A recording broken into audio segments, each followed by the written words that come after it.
Tonight, Trump's talking points. It takes someone 5 minutes to Google Jake Tapper, Donald Trump, to see that Jake Tapper has consistently frequently likened President Trump to Adolf Hitler. The danger of Trump surrogates performing for him instead of voters. Boeing, we have a problem. So here we are in the front of the International Space Station. The real reason Boeing can't get American astronauts back to Earth. One race away. Look at this! The kid's coming back! Oh! What a finish from the 16-year-old! What we can all learn from the 16-year-old phenom who's making magic at the Olympic trials. Welcome to the Farrah Show on television on this Monday night. First tonight, we basically know what's going to happen during Thursday's debate because in many ways it played out already this morning on CNN. Anchor Casey Hunt and Trump spokeswoman Caroline Leavitt went at it. Not over tax policy, not to do with inflation, not about the border, not about anything that voters tell us matters to them most, but rather Leavitt trashed Jake Tapper, the debate moderator.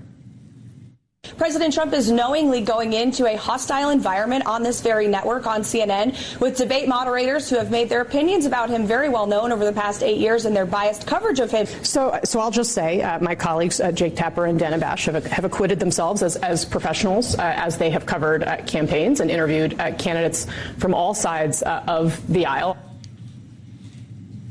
Well played by the Trump campaign if that was their plan, because now there's this discussion out there, right? Can Tapper be fair? People are sharing clips of him in the past when he had disparaging things to say about Donald Trump. And CNN, as you saw, played right into his hand. Couldn't help themselves.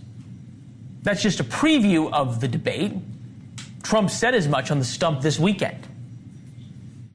How should I handle him? Should I be tough and nasty? Or should I be, she'd say, no, should I be tough and nasty and just say you're the worst president in history? Or should I be nice and calm and let him speak? Trump's a masterful entertainer. It's the Trump show. It's sold out everywhere.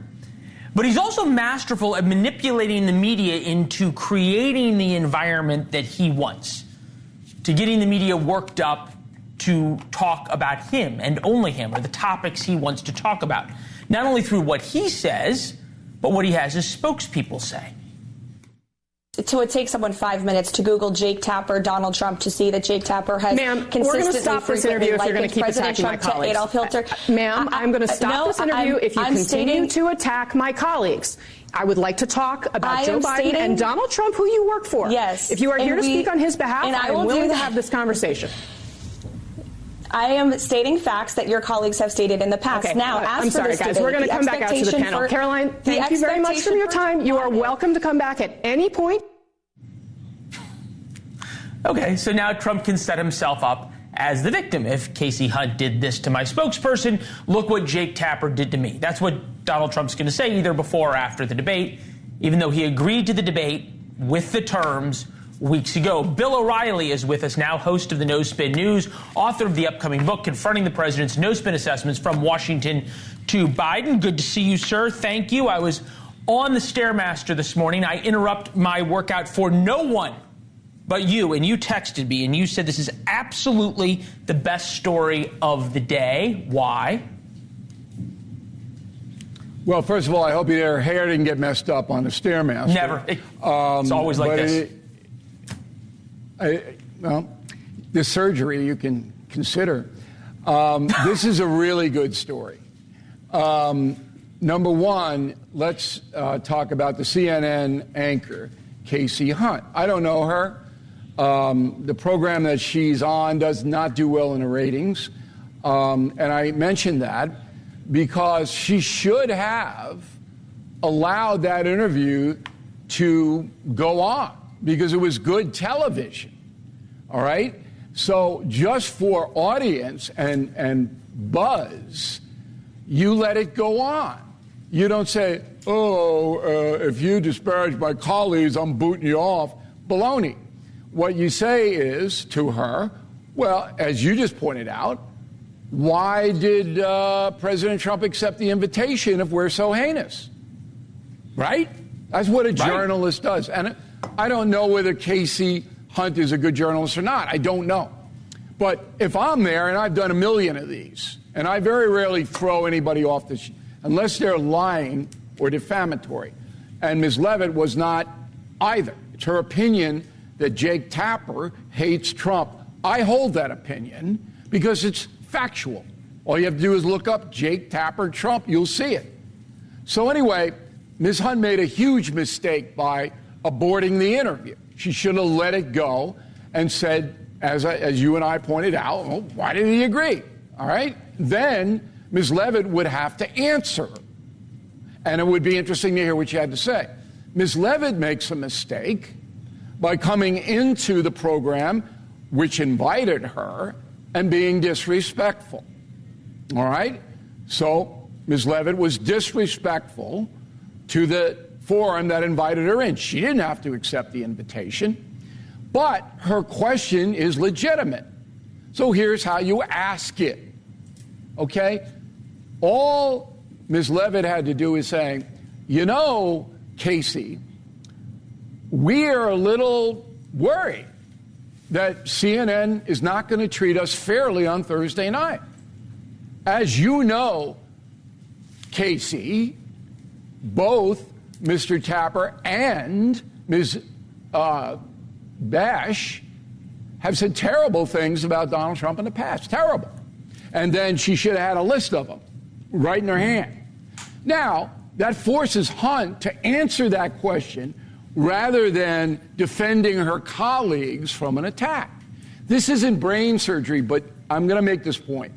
Journalism in America has deteriorated to a point now where you don't get those kinds of people on the air very often, who are actually thinking people.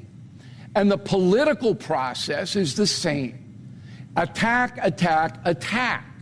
You can do it in a way that isn't going to blow up the building. It's a legitimate question. We in the Trump side, we're a little worried about this. Can you assuage our concern, Casey? You see what I mean? Hunt, I see what you're saying, but Casey Hunt shouldn't be the one, though, who has to answer for the rest of her network, okay? And look, I'm not sure the last time that respectful or disrespectful mattered on. Hold on. This was Casey's response there. Okay, go ahead. Don't give me that. Don't give me that. Casey Hunt is the interviewer, okay? If the interviewee has a concern, she is absolutely entitled to ask the interviewer about it. And if Casey Hunt wants to punt and say, I can't answer for my colleagues, fine. But it is a legitimate question to ask. Okay, so it's fair, fine. Okay, fair enough. It's legitimate to bring up and say we have concerns. And look, Donald Trump's a master at this. Yeah. I said this at the top. So okay, he sets up that now all of a sudden he's going to be the victim, right? This is where this is going. And Casey Hunt, I thought, had a very interesting response. It wasn't the response you said, but I thought she made a good point. This is her talking about the moderators.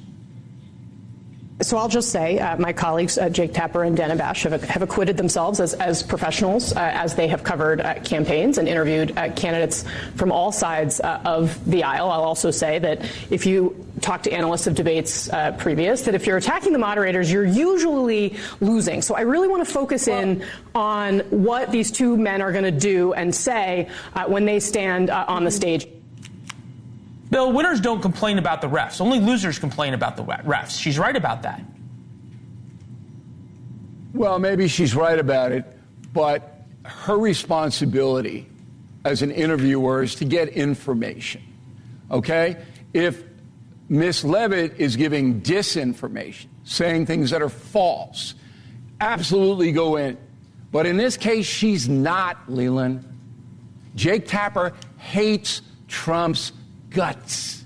It's a legitimate question for the Trump campaign to ask anybody on CNN. What about that? Did you guys think about that? What do you think, Casey? Is that fair? Why aren't you doing the debate? You don't hate Trump as much as Jake does. That's all legit. I would have loved to have seen that. That would have been even better television. Yeah, but CNN would never have me on. Never in a million years would CNN put O'Reilly on the air, because I would destroy their infrastructure. I know what they're doing. I know. Yeah, right. Oh, okay, but fine. Isn't the point here, though, right, that Donald Trump agreed to this debate, okay? He went out there, said anytime, any place, anywhere, all this stuff. Team Biden played it very well and pigeonholed him into going on ABC, okay, with Muir, and going on CNN, right, with Tapper and Dana Bash. You can look for yourself. Yes. You've linked to him. I've linked to him with Tapper's clips about Trump. Then Trump agreed to the debate, okay, and now he's complaining about it. At some point, is Donald Trump not responsible for his own actions of doing this? We both said it up top. That's the question that Ms. Hunt should have asked, Ms. Levitt. Hey, you agreed. Now you're whining. Come on, explain that. Absolutely legitimate. Look, the only show that Donald Trump could go on that doesn't hate him at this point is the Donald Trump Jr. show. I mean, every other network hates him, or even Fox. Even though Fox has a bunch of people who like him, the network doesn't. So Trump has to, obviously. Look, this is a game, as Cuomo says. It's a game. But the people inside, the journalists, have a responsibility. You don't chuck somebody off the air because they're saying stuff you don't like. Okay, so you don't do that. Right, but a lot of Trump surrogates say things that people don't like. The one guy who seems to be standing out, but they're not journalists, so destroy them. I've had Trump surrogates on that I've cut their knees off. All right, if they say something stupid, you should be smart enough as an interviewer to go right in and hammer them. That's what journalism's supposed to be, but it's vanishing before our eyes. Because these anchors and hosts and everything else, they don't know how to do it. I mean, it's, for me, 50 years, I know what I'm doing, Leland. I would have just absolutely on either side relished that opportunity. If I were Ms. Hunt, I would have taken Ms. Levitt apart. If I were Ms. Levitt, I would have taken Hunt apart. And not that way, though. She attacked frontally. Okay, don't do that. Bill, it's not exactly you against anybody, really, okay? And I've learned this because we've done enough segments together. It's not really a fair fight, okay? Come on, really. Like, you and Casey Hunt, okay? I mean, like, come on. Like, let's talk about sort of where we are in the world here. But I want to get you in, I don't know. At least for me, I don't know a lot of voters who are sitting around saying, I had to choose what groceries I was going to put in the cart today, but my real concern is Casey Hunt on CNN. I don't get the obsession, but fine. The one thing I think is interesting here is this Donald Trump surrogate situation, because so many of them perform on TV for Donald Trump, not to get Donald Trump elected. I don't know about you. The one exception I see to that rule is Doug Burgum, governor of North Dakota, who has risen over the past few months to the top of the Veep stakes. Take a listen. Respectfully, I mean, you're calling the democratically elected president a dictator? Well, we've got three branches of government, and this president, more like any other, has bypassed Congress. I just think that there's, again, a double standard here. He is bypassing the other two branches of government to push an ideological view, whether it's on economics or whether it's on climate extremism. Okay, Burgum is not you, Bill. I understand that. But he handles himself pretty well. Yes, he did. Look, there's an element of intelligence needed to do this kind of work, whether you are a political consultant or a journalist on television or in the newspapers. You must understand the audience. You made a great point, Leland, and it hurts me to admit it. But the regular folks don't care about Casey Hunt and Caroline Levitt. But they do care about a Trump spokesman being booted off the air because a CNN anchor doesn't like the questioning. Is there a single diehard Trump voter who's watching CNN, Bill? I think there are some in the airport that are trapped because JetBlue is late again. Other than that, I can't think of anybody. I was thinking about you this weekend because there was a JetBlue flight that was very late, and I thought to myself, if only O'Reilly was here at the gate, there's a chance we might get some information. They ought to hire me as a CEO just for a week. I'll straighten that whole outfit out.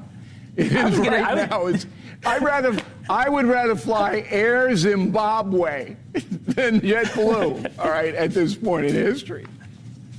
All right, it's good to see you, my friend. Thank you. Next week, I'm going to try to get 2 good points in. We'll see if I can do it. And I appreciate the text this morning. Coming up next, the extremes of both parties. They do exist. They hate the same people. Why? Plus, Boeing still can't get 2 American astronauts home. We'll tell you all the things that Boeing keeps putting before safety. Play and Alexa. With more than 5,000 journalists working in newsrooms coast to coast, this is NewsNation, America's fastest growing cable news network. We all belong outside. We're drawn to nature, whether it's the recorded sounds of the ocean we doze off to, or the succulents that adorn our homes. Nature makes all of our lives, well, better. Despite all this, we often go about our busy lives removed from it. But the outdoors is closer than we realize. With AllTrails, you can discover trails nearby and explore confidently. With offline maps and on-trail navigation, download the free app today and make the most of your summer with AllTrails. Crypto Fits, crypto breaking news. Brought to you by ReddingBitcoinCenter.com as we dive into some crypto lingo. Cryptocurrency. Cryptocurrencies are a digital, encrypted, and decentralized medium of exchange implemented on a blockchain. They're created using cryptographic techniques that enable people to buy, sell, or trade them securely. It can be used to buy regular goods and services, although some people invest in cryptocurrencies as they would in other assets like stocks or precious metals. Because of all the hype in the news, there are few people who have not heard of cryptocurrency, but even fewer understand it. It's a relatively new type of money that operates differently than traditional currency. Primarily, cryptocurrency is virtual currency. There are no coins to carry around in your pocket. However, when was the last time you carried coins in your pocket? And when was the last time you used physical money to buy something? So are we not already using virtual currency? Follow the latest in crypto and NFT news at CryptoFits.io. Men out there, if you have erectile dysfunction or ED, there's probably one thing on your mind: how to treat it. Hi, I'm Dr. Griffin Rogers, Director of the National Institute of Diabetes, Digestive, and Kidney Diseases at NIH. While medical conditions such as diabetes, kidney disease, and heart disease can cause ED, making healthy lifestyle changes may help you regain sexual function. You should quit smoking, drink less alcohol, increase physical activity, and lose weight. Your doctor may also recommend treatments for ED, such as medications or devices to increase blood flow, counseling to help reduce stress, or surgery to reconstruct arteries or to implant a device. To learn more about ED and other urinary conditions affecting men, follow us at NIDDK.gov. This is Dr. Griffin Rogers. Live pictures from the International Space Station right now. There are 2 astronauts extra up there, overstaying their welcome, you might say, because their Boeing Starliner has a leak. For years, Boeing couldn't get its over-budget and behind-schedule Starliner off the ground. It was a complete embarrassment. Now, they can't get the Starliner back to Earth. That means Butch Wilmore and Sonny Williams are, well, beyond their checkout days. Maybe fellow astronauts up in the space station like company, but evidently engineers have to come up with a way to fix a series of helium leaks along with thruster issues before they can come home. NewsNation senior national correspondent Brian Enton at Cape Canaveral tonight. So is this Apollo 13 yet, Brian?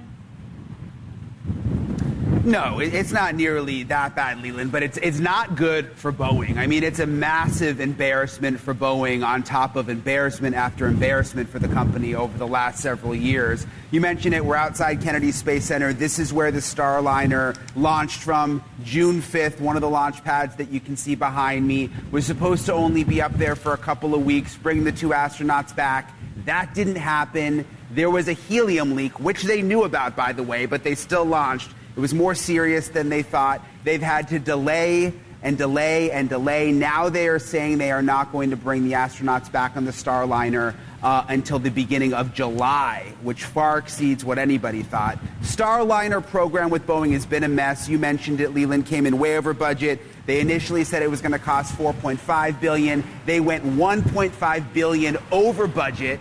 You compare that to the SpaceX Dragon, that only cost $3.1 billion and has been basically flawless. It's been taking astronauts to and from the space station for years. The ultimate embarrassment for Boeing, Leland, could be if they end up actually having to bring the astronauts back on the SpaceX rocket, which at this point, it seems like it could be a possibility if they have to keep delaying things. Yeah, Elon Musk may get the last laugh on this. There's something bigger here going on, right? Boeing went all in on DEI and corporate do-gooding and stakeholders and all of these things that made it popular in Washington and lobbying. They're over budget. They're behind schedule. They've had, obviously, all the problems with their planes.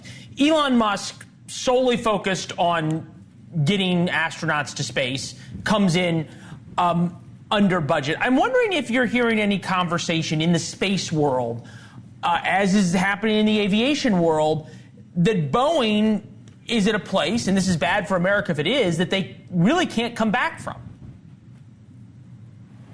Well, hopefully that's not the case, because Boeing is a great American company. It's been for decades. I mean, it's obviously very, very important to us as a country, but it's a mess right now. I mean, we've heard from dozens of whistleblowers. Elon Musk has said he doesn't care where the engineers come from. He doesn't care what they look like or what their age is. He wants the best of the best. You talk to the Boeing whistleblowers, and they say that Boeing doesn't even care about engineers. There's no engineers in the C-suite.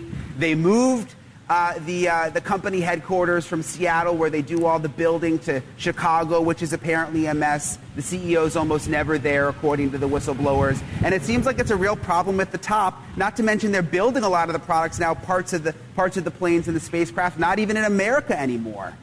So it seems like this is yet another wake-up call for Boeing, you know? Yeah, we'll see if anybody's listening. The two CEOs, the one who left and the one who's leaving, both got $60+ million payout, so it's good to be at the top. Yeah. Brian, thank you very much. Keep it up. We appreciate it. Thank you. Still ahead, Democrats say the American experiment will end. It's over if Donald Trump retakes the White House. We have to win this election. Literally, our country, our world depends on us winning this election. That's what's going to happen. One thing Democrats are forgetting that pours cold water on, well, what's an eerie narrative?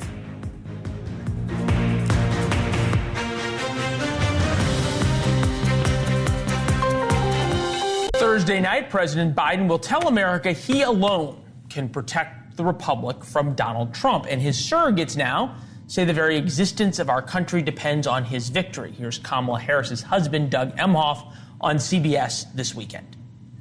Do you ever think, well, you know, if things don't work out, we could always move back here and be just fine? We're going to win this election. We have to win this election. Literally, our country, our world depends on us winning this election. That's what's going to happen. Another tough, hard-hitting interview from CBS News. Richard Goodstein's here, Democratic strategist, former advisor to Bill and Hillary Clinton. It is good to see you, as always. Of course. Thank you. Great to be back. Does the Biden campaign risk becoming noun-verb January 6th? Look, the fact is, this democracy argument, which is what the Biden campaign and Democrats have been making, worked to a fairly well in 2022. Remember, Biden's numbers were horrible, inflation was high, and guess what? We didn't have a red wave. So between that and Dobbs, Democrats have had a good year then, and all these special elections since. We had one in Ohio last week. Trump won that district by 30 points. in 2020. The Republican barely wins it by 10 this time around. So a 20-point shift in the Democrats' direction. So somehow or other, I know it's dismissed in some quarters, but this whole notion of preserving democracy seems to be resonating. And I think a reason why, as you've seen, older voters seem to be gravitating towards Biden. Maybe they don't think his age is much of a problem, but I actually think they put greater value in this whole democracy notion than does a younger person. Okay, so here is President Biden, because you're right, he's made this argument going back to the 2022 midterms before. Here he is on threats to democracy. They're asking us to do our job, to protect freedom in our time, to defend democracy, to stand up aggression abroad and at home. Poison is running through our democracy and parts of the extreme press. Truth buried by lies. Trump's assault on democracy isn't just part of his past. It's what he's promising for the future. What, in your view, constitutes the primary threat to freedom and democracy at home? Donald Trump. Seriously. Trump's assault on democracy just isn't part of his past. It's what he's promising to do with the future. The difference, though, is from 2022, number one, Trump and Biden are both now on the ballots rather than not, number one. And number two, and I think this may be where your argument falls apart here, is that people have lived under Donald Trump. There's a lot of people who remember 2017 to 2021. The pandemic was not Trump's fault. But from 2017 to 2020, January 2020, people thought there were pretty good times in America, and Donald Trump did not become a dictator. So let's remember job creation. Take it. Under Donald Trump, 1.5 million fewer jobs were created in the first 3 years of his presidency than the last 3 years of Obama's. The reason people thought it was good is because Trump kept saying, this is the best economy of all time. We have the Wall Street Journal, no friend of Biden, saying the U.S. economy today is the envy of the world. So I think Democrats are perfectly happy to have this economic argument. Please don't tell me you're trying to tell me that Democrats win on the question of who do you trust more to help you, Mr. Voter, Mr. Working Class American, that they trust Joe Biden more than they trust Donald Trump. I'll tell you what I think. If you ask people, how is your personal economy? They say it's pretty good. How's your community's economy? Pretty good. How's the national economy? Oh, it sucks, right? And the fact is, stock market's at an all-time high. We have job creation, crazy high numbers, 15 million. Look, find me some poll, fine, that says my personal economy's fine. You've got, 50% of people making under $100,000 a year living paycheck to paycheck. Top issues for swing state voters: inflation, 49%, immigration, 30%. Political extremism goes to Biden, 24%. Maybe crime and gun violence, that goes to Donald Trump. Healthcare, housing cost availability, 18%.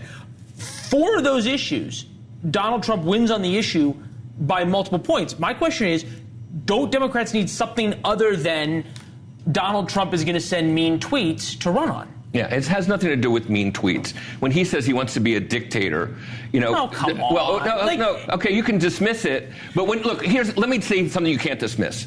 That he cozies up readily to dictators, Putin, Kim Jong-il, Hungary, you name it. The list goes on and on and on. And there's something about his makeup. He wants to withdraw the U.S. from the world, give power to these people. That, I think, in a lot of people, in American voters, doesn't sit too well. Call it what you want. I know. I hear that argument. And look, there was a lot of things that Donald Trump did during his first term that we covered pretty aggressively, or at least I did. But you think about what you just brought up. Vladimir Putin didn't invade Ukraine when Donald Trump was president. Kim Jong-un wasn't firing missiles off and was not cozying up to Vladimir Putin. He wasn't. And he ended his nuclear testing under Donald Trump. Again, I get the idea, make this a referendum on Donald Trump from the Biden campaign. Isn't that a danger that some people are going to go, well, back then things were okay? Well, again, we were in a war under Trump, right, in Afghanistan. The U.S. is itself not in any wars today. Do we have, areas of the world where we are heavily involved? Of course. But under Trump says to NATO, unless you pay up, Russia should bomb the hell out of you. Okay? That's not a very healthy position, whereas, and people remember at the G7 meeting, famously, the leaders laughed at Trump behind his back. Biden is held in high regard. He's the one who's pulled together the coalition against Trump. He's the one who's frankly helped things not blow up horribly even further in the Middle East. So yes, I actually think that American voters want what Biden has offered rather than what they remember and what Trump himself is very open saying about what he's going to do. The tariffs, which will be inflationary. Joe Biden talked about inflation, about tariffs too. Come on. No. Trump is talking about putting tariffs across the board in a way. But come on, Richard. I'm old enough to remember in 2016, everyone was talking about how tariffs were going to cripple the American economy, and now you have Joe Biden actually enhancing the Trump tariffs. Come on. Just in China, I think, is the only place. So look, the fact of the matter is, Trump's talking about tax cuts, again, for corporations and the very wealthy. Biden's talking about caring for the middle class. It's actually a pretty simple contrast, and we'll see which way it cuts. Yeah, speaking of taxes, there's one Democratic senator talking about tax Armageddon coming in 2025. We're going to deal with that tomorrow. Yeah, okay. Good to see you, my friend. See you. Thank you. Sure. Few hours. Quincy Wilson, just a few hours from now, young man, 16 years old. He will find out if he makes the U.S. Olympic team. And he would be one of the youngest runners ever to be in the Olympics. He runs the 400-meter sprint and routinely beats those who can vote and legally buy beer, some who are even twice his age. The Washington Post did a great piece on him. The U.S. high school record had lasted 42 years before Wilson ran 400 meters in 44.66 seconds in Friday's opening round. That record survived one day, and Wilson broke it again. Here's his quote. That's 42 years of nobody being able to break that record. I broke it twice in 2 days.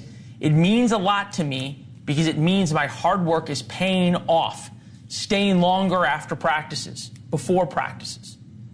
Hard work pays off. It is a very simple and easy life lesson that very few practice. I just came out here, gave everything I had. I knew that last 100 was going to be hard. I've been studying these guys. Last year I was in the stands watching them, so I'm really out here now, and I'm competing with them, so I'm so thankful to be in this moment. Pretty cool, right? Humility is another lesson that's basic. Kind of makes you want to meet Quincy Wilson's parents and congratulate them. Win or lose tonight in that race, we should all be excited to have Quincy Wilson represent us, as I'm sure he will be for years, if not decades to come. We wrote about this first in War Notes. That's our free online daily newsletter. Comes out at 4 o'clock every day. Gives you our thoughts about the most important stories of the day and a few things to think about, like Quincy Wilson. Also see you on Instagram and Twitter at Leland Vittert. Coming up next, neither Trump nor Biden will condemn the extremes in their own parties. Interestingly enough, the fringes both hate the same type of people. Who they are, and why Biden gets a pass when we get back. We have video of the incident. See people getting pummeled in the video. On the East Coast, New York Representative and squad member Jamal Bowman had this to say about the American-Israel Public Affairs Committee.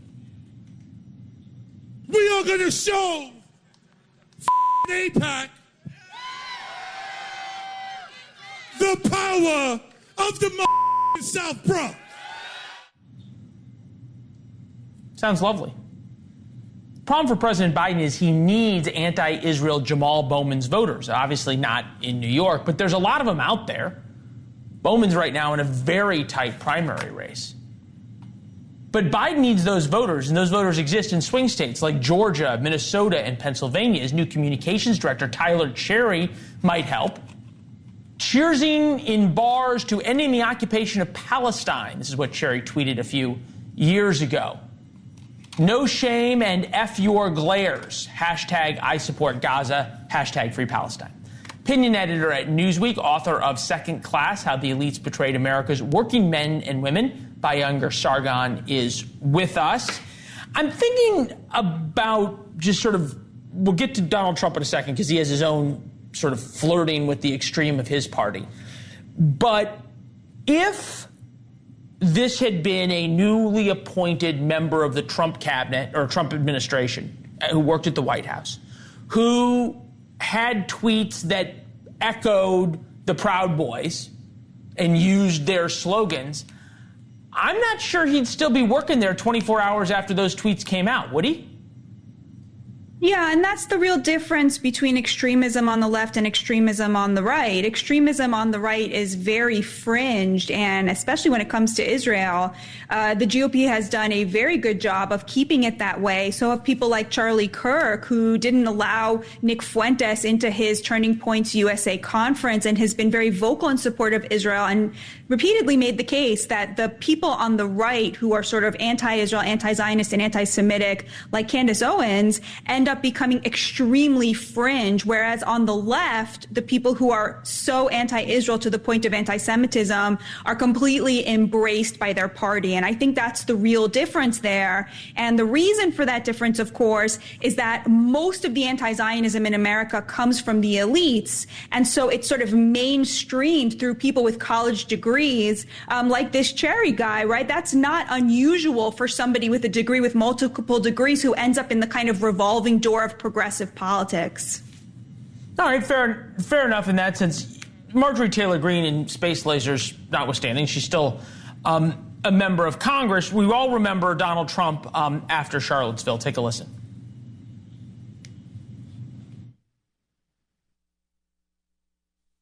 You also had people that were very fine people on both sides. You had people in that group, excuse me, I saw the same pictures as you did. You had people in that group that were there to protest the taking down of, to them, a very, very important statue. God, it seems like so long ago, and Donald Trump seems so different back then. But that wasn't the only time, right? Okay, here's Donald Trump, stand back and stand by to the Proud Boys.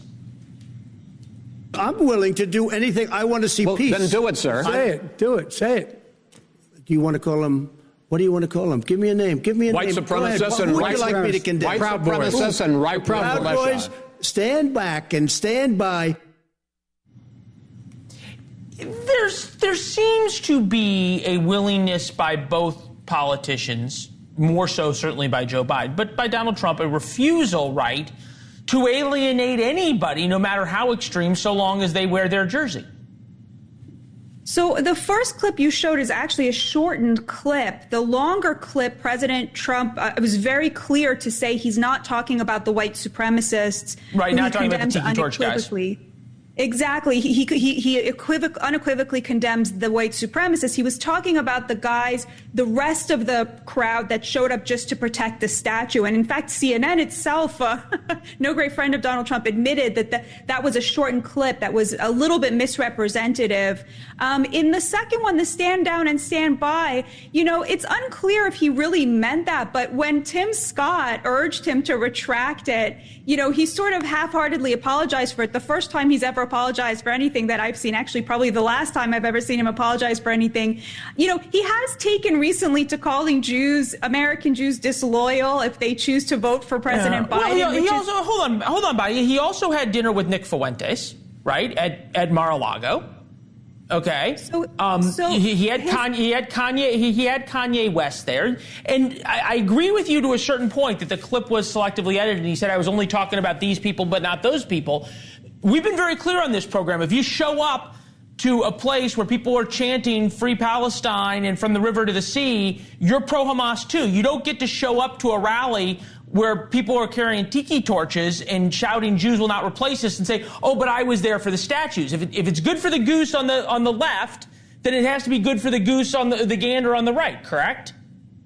Well, first of all, there were two separate protests at Charlottesville, one during the day, one at night. But also, I would disagree with that. If you have 100,000 people at a protest and, 100 of them start chanting From the River to the Sea, and there's people who can't even hear it, and they're there because they care about Gaza, I don't think it's fair to hold them responsible for that. If they didn't even hear it, they just showed up to say, look, I want a ceasefire. Yeah, I don't know that I wouldn't call them culpable for... These things are massive. I mean, there's hundreds of thousands of people. How could you even know what somebody's saying on the other side of it? I haven't seen hundreds of thousands of people at any of these protests, but the thousands of people who showed up, I've heard them chanting all of those things, and it's been the whole group. So I don't know. Baya, thank you as always. We appreciate it. Thanks, Leland. Thank you. Yes, ma'am. The Supreme Court takes up a case on puberty blockers for teens. Why the ruling will open Pandora's box again. probably doesn't even matter what the justices decide.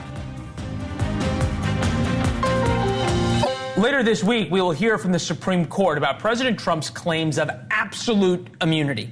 Nobody thinks he's going to get absolute immunity, but may end up that the trial for Trump on January 6th won't happen until after the election. Cue the meltdown over Trump-appointed justices. But before the court leaves for their summer break, which they're going to do come July 1, being a Supreme Court justice is a good job.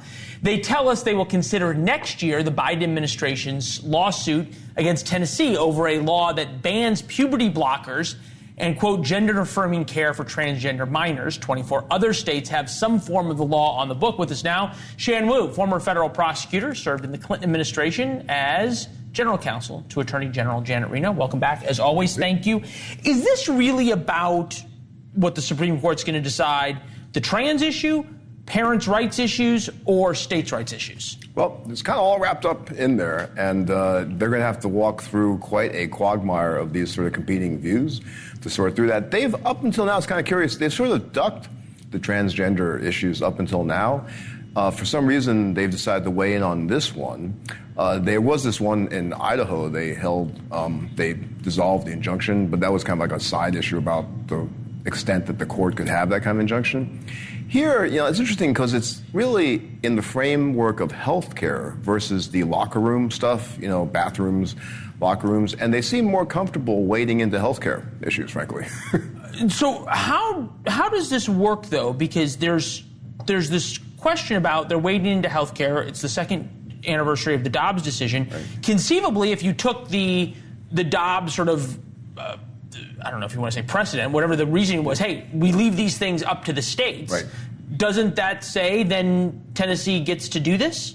It would, really. And in some ways, you might say strategically, it's a mistake on the part of the pro-transgender care folks to push this because there's a conservative court at this time. I think the problem they have in ducking this is a bunch of federal courts have all come out in different ways. And the Biden administration's claim is, at its heart, this is discrimination based on gender. It's kind of an interesting twist since we're talking about transgender, gender-affirming care, but that may be hard for them to get out of looking at the issue because it's being posed as discrimination based on gender, and that they have to look at. Okay, so why do you think that the Biden administration is pushing this, and why did they choose to push Tennessee? Well, I think they also had the choice, I think it was Kentucky, and I'm not too sure what those distinctions are. I think they're pushing it because they feel like the way it's bubbling up right now, they really have to push it. They can't just sit back. And I guess to some extent, it's inconsistent for them to say, okay, just let the states do what they want to do. We think that this is a universal kind of right that needs to be pushed. You said, I think it was interesting, you said it was a Biden administration pushing this in the healthcare issue. And it's a conservative court. You'd think that a conservative court, and maybe I'm reading too much into this, would say this is also a parents' rights issue, right? And if the burden, and maybe I'm delving into law here, which I don't play a lawyer on TV, leave that to the lawyers. But I'm thinking about this from a purely Supreme Court status. The bar for telling parents, no, you don't have the right to make medical decisions for your kids. The state will make medical decisions for your kids. Mm-hmm. That has to be a very high bar, right? Yeah, it has to be a very high bar. And it's really interesting because, honestly, I don't think the Supreme Court justices, the way they look at this, is really the same way that conservative activists are looking at this in terms of a parents' right issue. Again, they always seem more comfortable second-guessing doctors. I mean, actually, ironically, if you go back to Roe, right, it's basically a medical procedure decision. Harry Blackmun, who wrote that, was not a doctor. But the court's always very comfortable deciding what's okay on a medical procedure standpoint. And I think it does run contrary to the idea of if parents want to do something for their kids, and it's not like some wacko, dangerous medical procedure, then you ought to defer it to the parents. Well, I guess that's what we're going to see decided, right? Is it do they view it as a wacko medical procedure? Exactly. Your words, not mine. Right. Thank you. I'll borrow them. It's good to see you, Shan Wu, as always. And look, big day tomorrow with the primary election in New York, with support of Israel or lack of support of Israel by Democrats now pitting Democrat against Democrat. The polls will be closing as we're on the air tomorrow. I'll see you for that. Here's Chris.